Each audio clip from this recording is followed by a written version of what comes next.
So, yun nga po. Magda-download po tayo ng Tony version 4.1.7. And ano na po natin gawin? Open natin yung browser natin. And search for Tony Python. And click po natin yung download. And Windows, and click po natin yung installer with 64-bit Python. Ito po. 24.7, 21 MB.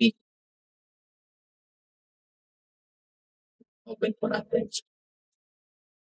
Yan po natin na ilang segundo.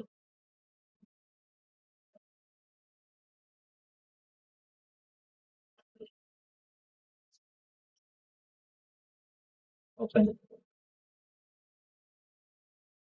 And next na lang po natin. Next. And wait na lang po natin ng ilang minuto para mag-download.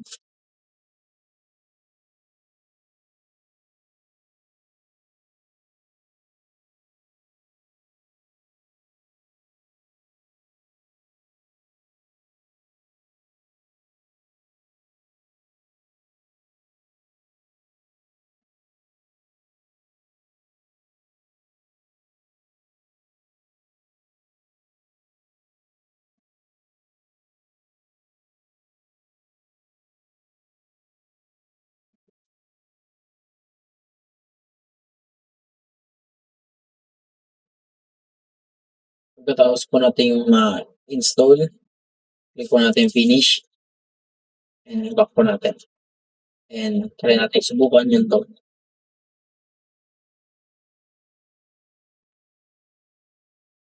And so,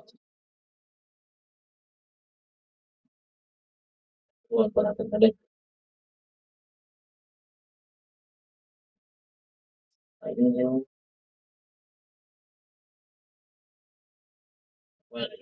print.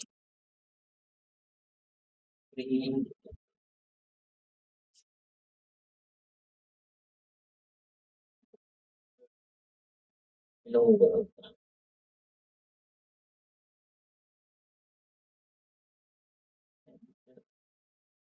Print.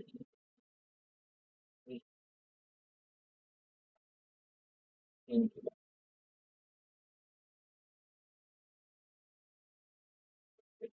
Natin figure out siya.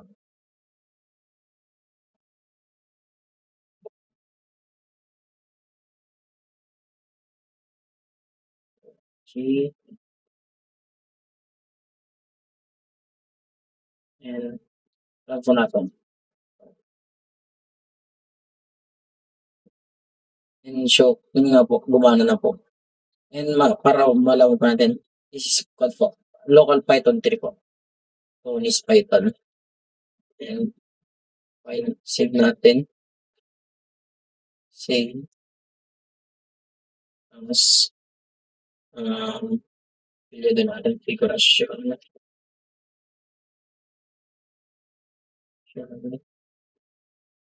Storage. Storage. That file. Ano po. And doon po natin matatapos ang ating discuss. Thank you po.